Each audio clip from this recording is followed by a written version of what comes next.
Hello అండి. ఒక చిన్న మినీ లాగ్. మార్నింగ్ మా వారైతే వాకింగ్‌కి వెళ్ళినప్పుడు పొనుగంటాకు ఫ్రెష్‌గా అమ్ముతున్నారు అనేసి ఒక 2 కట్టలైతే తీసుకొని వచ్చారు.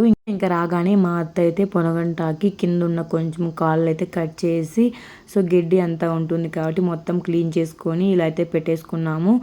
ఇప్పుడొచ్చేసి కొంచెం కొంచెం తీసుకొని సన్నగా అయితే కట్ చేసుకొని ఇక చిక్కు చూడండి ఆడుతున్నాడు ఆకుతో అయితే. అత్త అయితే కట్ చేసి ఇచ్చేసింది. ఇక్కడ నుంచి నా ప్రాసెస్ అనమాట. పొనగంటాకునైతే ఒక 2 టైమ్స్ బాగా వాష్ చేసుకున్నాను. ఎందుకంటే మట్టి ఏమన్నా ఉంటుంది అనేసి. వాటర్ అంతా బాగా వడిగిపోవాలి కాబట్టి ప్లాస్టిక్‌ది ఇలా చిల్లులది ఏమన్నా ఉంటే ఆకంతా కూడా ఇందులో వేసుకొని కింద అయితే ఒక గొంతు గిన్నె అయితే పెట్టుకోండి.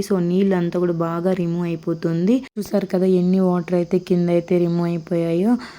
మనం పొనగంటాకి కంపల్సరీ ఇలా పప్పులు అయితే కొన్ని వేయించుకోండి. అలానే ఒక 2 ఎండుమిరపకాయలు కూడా వేయించుకొని ఇలా పప్పుల పొడి అయితే ప్రిపేర్ చేసుకోండి.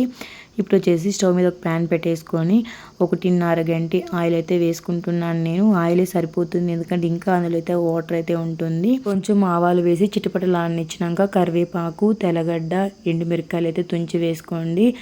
బాగా ఫ్రై అయ్యాక పొనగంటాకు అంతా కూడా ఇందులో అయితే యాడ్ చేసుకోండి. ఇందులో కొంచెం సరిపడే సాల్ట్ నేను వచ్చేసి ఒక 2 స్పూన్స్ అయితే వేసుకుంటున్నాను. నాకైతే సరిపోతుంది. మీకు రుచికి సరిపడే సాల్ట్ అయితే యాడ్ చేసుకోండి.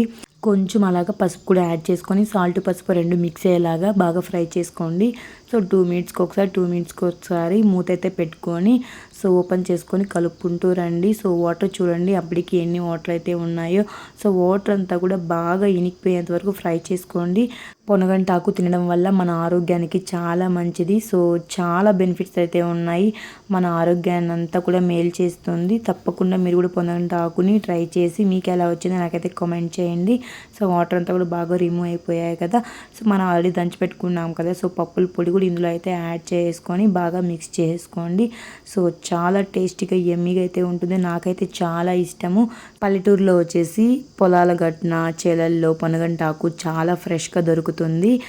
నా చిన్నప్పుడు అయితే మా అమ్మమ్మ అయితే పొనగంటాకు నాకు చాలా ఇష్టం అనేసి కోసుకొని వచ్చి చక్కగా ఇలా అయితే తాలింపు చేసి నాకైతే పెట్టేది. మెమరీస్ అన్నీ కూడా నాకైతే గుర్తొస్తున్నాయి. ఇప్పుడు నేను పెద్ద అయ్యాక నా చేతుల మీదుగా ఇలా పొనగంటాకు తాలింపు అయితే చేసుకొని తింటుంటే చాలా హ్యాపీ అనిపిస్తుంది. పొనగంటాకు తాలింపుతో అంతా రైస్ కూడా కంప్లీట్ చేసేయవచ్చు. అంత ఏమిగా అయితే ఉంటుందన్నమాట. ఇంకా జున్నుకి చిక్కుకు కూడా ఒక ముద్ద అయితే పెట్టాను. చాలా బాగుందన్నారు. వీడియోగా నచ్చింది అనుకుంటే మన ఛానల్ లైక్ చేసి కామెంట్ చేసి సబ్స్క్రైబ్ చేసుకోండి. Thank you for watching.